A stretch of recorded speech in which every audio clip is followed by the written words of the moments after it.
बूढ़ी माँ। 3 साल हो चुके थे बेटे को अपना घर छोड़कर विदेश में बसे हुए। इन 3 सालों में बूढ़ी माँ और ज़्यादा बूढ़ी हो गई थी। 75 वर्ष की उम्र में सुलोचना देवी की याददाश्त काफ़ी कमज़ोर होती जा रही थी। उन्हें रोज़मर्रा की चीज़ें याद न रहना, लेकिन जो उन्हें हमेशा याद रहता हुआ था उनका बेटा। दिन हो या रात, एक पल भी ऐसा ना होता जब उन्हें अपने बेटे की याद ना आती। दूसरी तरफ बेटा था जो साल भर में एक आध बार अपने माँ को फ़ोन कर लिया करता और 1-2 मिनट से ज़्यादा बातें भी ना किया करता। फिर भी यह बूढ़ी माँ टकटकी लगाए अपने बेटे का इंतज़ार करती रहती। एक दिन बेटे का विदेश से फ़ोन आया। हेलो हेलो, सुन रही हो ना माँ? अनिल बोल रहा हूँ, तुम्हारा बेटा। कैसी हो माँ? मैं ठीक हूँ बेटा। तुम, बहू और मेरा पोता कैसा है? माँ ने पूछा। सब अच्छे हैं माँ। मैं अगले हफ्ते गांव आ रहा हूँ माँ तुम्हें लेने। अब हम सब साथ में ही लंदन में रहेंगे माँ। तुम्हारी बहू कह रही थी माँ को यहाँ पर लेकर आओ, बेचारी अकेली वहाँ परेशान होती होंगी। बेटे ने कहा। माँ की बूढ़ी सूखी आंखें आंसुओं से भीग गईं। उसके कमज़ोर शरीर के नस नस में खुशी की लहर दौड़ गई। बेटे और बहू का अपने प्रति प्रेम देखकर माँ का मन खुशी से भर आया। बेटे ने आगे कहा, माँ तैयार रहना माँ, मुझे अपना ज़्यादा दिन छुट्टियाँ नहीं मिली हैं। जिस से जितने पैसे लेने हैं लेकर रखना। तब तक मैं प्रॉपर्टी डीलर से बात कर लेता हूँ घर के लिए। घर के लिए? माँ ने पूछा। हाँ माँ, गांव का घर हमें बेच देना पड़ेगा। अब हम साथ में ही रहने वाले हैं तो वहाँ पर घर रखने का कोई मतलब नहीं है माँ, बेटे ने कहा। बुढ़ापे की वजह से ठीक से चलने में असक्षम माँ ने पूरे मोहल्ले में घूम घूम कर अपनी इस खुशखबरी को सबको सुनाया। सभी को खुशी हुई। सबको लगा माँ जी के आखिरी दिन अपने परिवार के साथ खुशी से बीत जाएंगे। घर वापस आकर माँ ने अपने घर के कोने कोने को ऐसे देखा जैसे वह अपने दूसरे बेटों को देख रही हूँ। देखे भी क्यों ना, उस घर को अपने बेटे से कम थोड़ी समझा था। अपने पति के साथ 40 साल यहीं तो बिताए थे, लेकिन अब मजबूर थी। बुढ़ापे के आखिरी साल बेटे और बहू के साथ बिताना चाहती थी।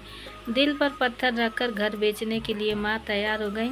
आनन फानन में बेटे ने घर को आधे दामों पर बेच दिया। माँ ने ज़्यादा नहीं, लेकिन जिन चीज़ों से दिल लगा था उन चीज़ों को समेटा और बेटे के साथ टैक्सी में बैठकर एयरपोर्ट के लिए चली गई। एयरपोर्ट पर आकर बेटे ने माँ से कहा, माँ तुम यहाँ बेंच पर बैठो, मैं सामान और बोर्डिंग पास की जांच कराकर आता हूँ। वहाँ वक्त लगता है और खड़ा रहना पड़ता है, तुम्हें तकलीफ़ होगी। तुम यहीं आराम करो। मैं यूँ गया और यूँ आया। माँ बेंच पर बैठ गई और बेटा अंदर चला गया। काफ़ी समय हो गया, बेटा वापस नहीं लौटा। माँ सोचने लगी ज़्यादा भीड़ होगी इसलिए देर लग रही होगी।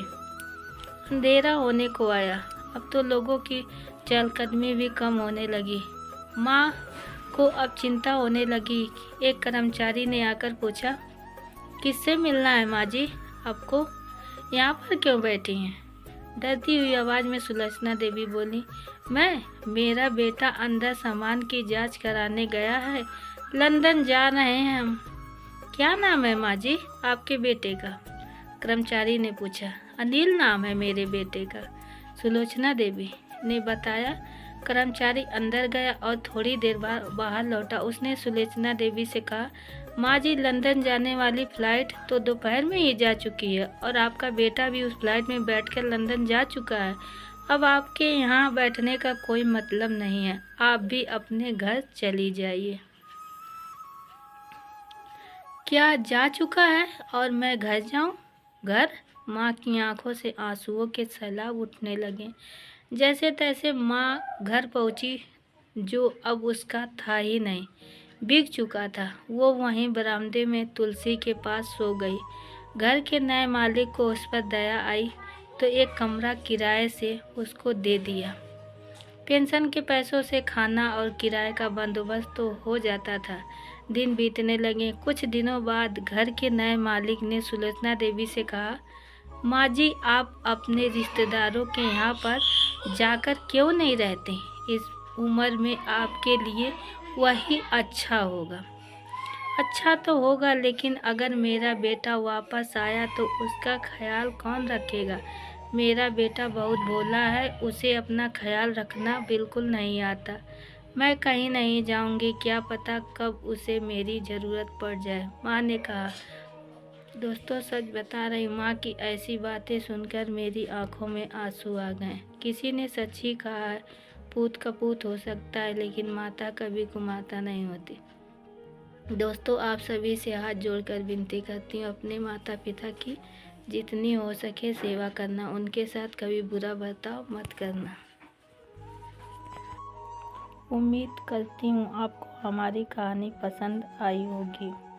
कहानी पसंद आई है तो वीडियो को लाइक करें, चैनल पर नए हैं तो चैनल को सब्सक्राइब करें, और हाँ, नोटिफिकेशन बेल ज़रूर दबाएं ताकि अगली अपडेट सबसे पहले आपको